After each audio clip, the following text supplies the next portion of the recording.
How's it going, Yankee fans? Welcome back to Fireside Yankees with your boys, Alex and Ryan. Big win yesterday and fueled by Anthony Rizzo on his Mandalorian bobble night. And, of course, Anthony Volpe, who had a tremendous game after being demoted kind of significantly down the batting order. And I think they just needed to give him a change of scenery. Ryan, I know there was a situation where IKF didn't get on base, and then Anthony Volpe hit. It was just kind of a weird situation there. But Volpe otherwise was tremendous yesterday, finally showcasing that potential and flashes of brilliance that he has every now and then.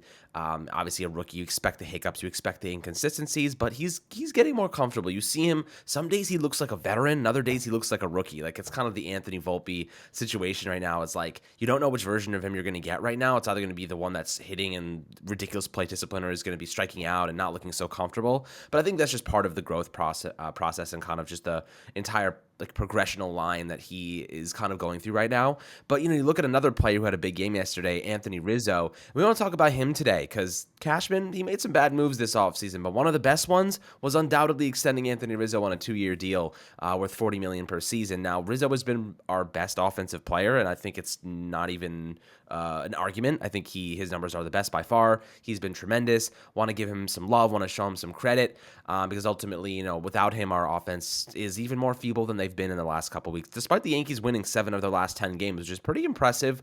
We're trying to claw our way out of this kind of deficit in the AL East. But Ryan, looking at Anthony Rizzo, how he's performing this year, did you expect this? Because I know last year he hit 228. It wasn't altogether amazing, but he's having a legitimate all-star caliber season right now. Yeah, last year was a good hitter, and last year was kind of more as you mentioned, lower average, bigger emphasis on slugging percentage. I expected the BABIP to come up this year because of no shift, but I didn't expect it to come up this much. I mean, his BABIP is the highest it's been in his career. I think we'll see that regress. But what I did expect to happen was an increased OBP and a worse ISO. I thought he wasn't going to sustain having the highest ISO of his career last year in 2022. This year, he's still hitting for good power, but he's getting on base a ton. He has a 150 WRC plus. The defensive renaissance, right? Last year, he was not a good defensive player according to OAA and defensive runs saved. This year, he's at +2 and +3 in defensive runs saved and OAA respectively. We're seeing a version of Anthony Rizzo that, quite frankly, might end up being one of his best years. Very quietly, he's been one of the best first basemen in baseball. He's one of just 4 first basemen with at least 1.4 WAR. You expect, Yandy Diaz, obviously, some people may not think he's, that good, but he's an excellent player, and he's been one for a while. And then, of course, you expect to see Paul Goldschmidt up there. So, we're talking about him in that level of first baseman, in that upper echelon. That's a really nice place to be. He's someone I think is extremely important to this team because of the offensive power he provides from the left-handed side, which is something the Yankees don't really have. Something that the Yankees have struggled with in recent years is finding reliable left-handed hitting. And, while they're trying to find out if Jake Bauers can be that for them, while they tried it with, the Joey Gallos of the world, they brought in Andrew Benintendi, all that. The one guy who's stuck is Anthony Rizzo. This isn't the first time the Yankees have extended him. As you remember, after the 2021 season, the Yankees gave him another contract. So they've had multiple opportunities with him. They keep bringing him back, and it keeps proving to be the right decision because he's excellent. He fits Yankee Stadium perfectly. He pulls fly balls in the air. He works walks. He doesn't strike out a lot. He's the perfect 3-hitter for this team. And as you mentioned, I don't really know where this team would be without him, right? And kind of quietly being thrust into this, spotlight, right? I feel like Anthony Rizzo has been Mr. Consistent for the Yankees. Even last postseason, if I'm not mistaken, I believe he had a pretty good WRC plus. Yeah, 185. He's just hit with the Yankees, right? He really hasn't had an extended slump with this team. He's always been a really good player. He's always just gotten the job done for New York. And, if you're general manager Brian Cashman, you have to feel like this is one of his best moves, right? You have to feel like this is one of those moves that have just worked out extremely well for him. He's been an elite level hitter for the past 2 years. If you look at where his WRC plus ranks across the league, if I'm not mistaken, it's creeping up towards 140 since that time period. He's the 19th best qualified hitter in baseball since 2022. Right? It's kind of crazy to think about. So as Aaron Judge gets more comfortable at the plate, as you mentioned, Anthony Volpe finds his consistency, as you insert Giancarlo Stanton back into the fold, this lineup suddenly looks a lot better, and that's because Rizzo's been able to stabilize it all year. That's exactly right. And Rizzo right now is in 301. Batting average is probably the best on the team right now, over 39 games. 387 OBP, 500 slugging percentage, and it's a 150 WRC plus. And if you don't know what that means, it means he's 50% better than the average MLB player. And we need that extra 50 because I know IKF and a couple other those guys are dragging it down pretty significantly. But this is one of the best seasons he had. And you know what? It's kind of fun because Anthony Rizzo is having this like weird resurgent season where he's actually putting together numbers that are reminiscent of his days in like 2015 with the Chicago Cubs. And you're looking at a player that's 7, 8 years older than that, right? He was 25 years old when he was putting up ridiculous numbers with the Cubs. And in 2015 specifically, arguably his best year as a professional, he hit 278 with a 387 OBP, 145 WRC plus, 31 home runs, and 101 RBIs. Right now he's on pace for 33 homers. That would be a career high for Anthony Rizzo. And the fact of the matter is he's aging like fine wine. He's getting better over time, and that's exactly what you want to see from veterans like this. And for what it's worth, he's also a guy that's been diagnosed with chronic back issues, right? He gets those cortisone shots. He maintains that thing. So maybe he can help Carlos Rodon in his process a little bit because he has a lot of experience in mitigating these injuries, mitigating this chronic back issue. And, at the same time, you see Rizzo performing on an everyday basis. The Yankees have had no choice but to lean on him. This isn't just, a situation where, like, we're playing him every day because we don't have no other options, this or that. This is the fact of the matter is he's playing so well, we have no choice but to continue to lean on him. Eventually, though, the Yankees are going to have to give him some days off. They're going to have to get him some workload management. Otherwise, that back injury is going to pop up and it's going to hurt him. So I do hope that the Yankees can continue to win games against weaker opponents. Give him a couple of days off because ultimately this is a player who is essential. We can't afford to lose Anthony Rizzo. And I think that's kind of where I sit right now with him. Defensively, he's also having another kind of resurgent year. He has 2 defensive runs saved and 3 outs above average. Have you noticed anything from him defensively that's been a little bit more impressive? I know the last couple of years he's been in the negative range, but he's positive right now. And I know his fielding percentages, I think it's like 989. It's a little bit low. He's 3 hours over 306 innings, but he's saved a couple runs. He has a couple outs above average. So far I feel pretty strongly that he's a very solid defensive player. Yeah, obviously defensive metrics and defensive evaluation is really difficult to analyze. It's really hard to quantify that, because from the eye test, right, you may not see massive differences, and you may see those massive differences in defensive metrics.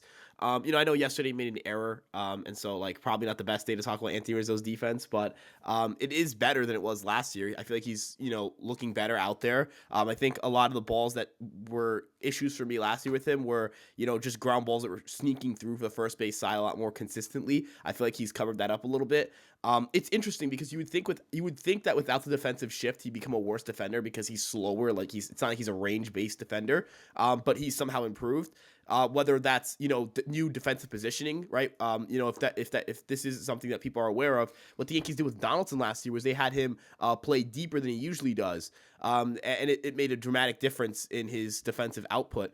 And I know DJ LeMahieu does the same thing at third base.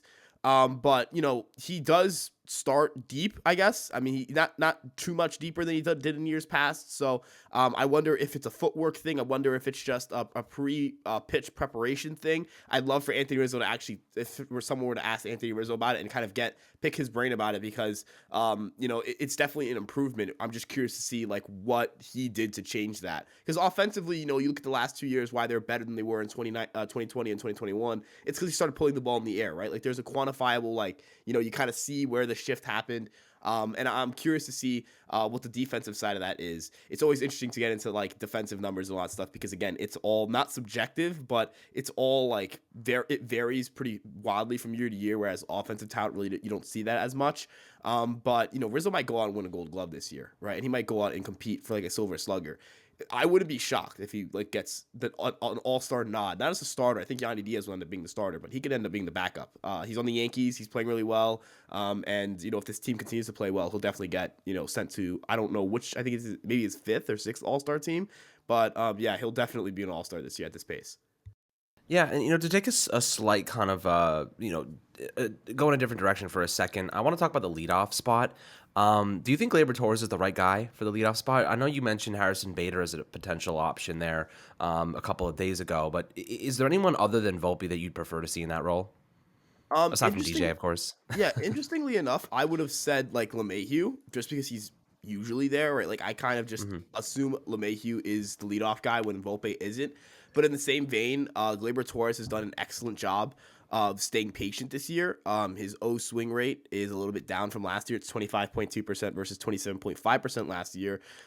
It's better than his career average for his chase rate. So he's working walks. Like he has a 342 on base percentage, a 12.4% walk rate. I think they're just going to ride with that. And I would be cool with that. I mean, end of the day, getting Gleyber Torres at bats, there's nothing wrong with that. So I'm curious to see. I would say that I'd rather see LeMahieu there. But at the same time, like I understand what they're trying to do. LeMahieu's done well in the fifth spot. He's going more for hits than he is for walks. And I have no problem with it being Gleyber. I think this is really just like a preference thing. Whatever the Yankees feel like different guys are doing well right now, that's what they're going to go with. Volpe, I think it's a matter of time before he gets back in there. But he definitely needs to get demoted. I don't like that he's sitting behind IKF. I think it's stupid, right? I think it actually you could argue it cost him a run yesterday. I think it's stupid that IKF is sitting sixth again. I know that Chris Kirshner tweeted that, when asked about it, Aaron Boone didn't elaborate. Well, I don't need an elaboration because it's just stupid. I don't like when the Yankees do stupid things. The Yankees are doing a stupid thing for no reason. I would love for someone to just say, hey, I want you to know that IKF has like a similar WRC plus, if not worse than Aaron Hicks. What are we doing?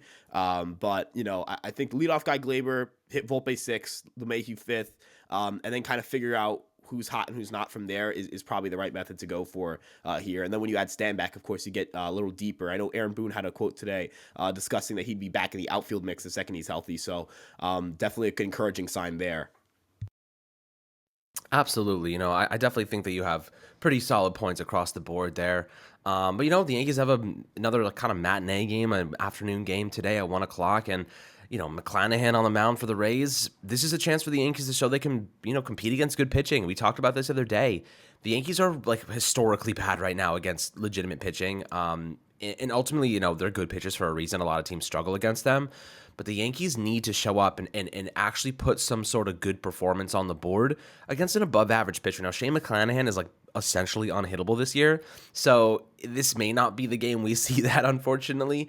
But I'd love to see a bounce back from Nestor Cortes. Had a pretty rough outing in his most recent one. And, his ERA kind of ballooned. And, Nestor is such a good player, and he's such a good person on this team. You love to have him.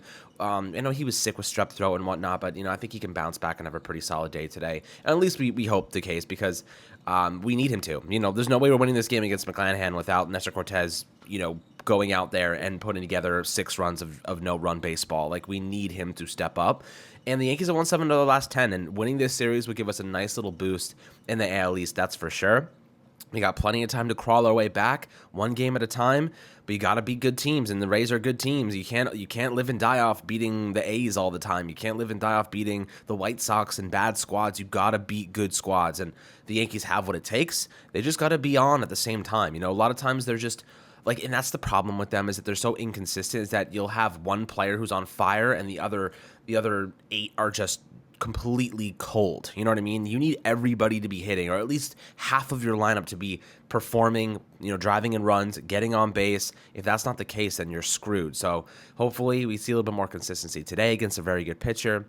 The Yankees put some runs on the board and give Nestor Cortes a little bit of support. So we hope to see that. But guys, always happy to hear perspectives below in the YouTube comments. As always, my friends, make sure to like and subscribe. We'll catch you guys on the next Fireside Yankees episode.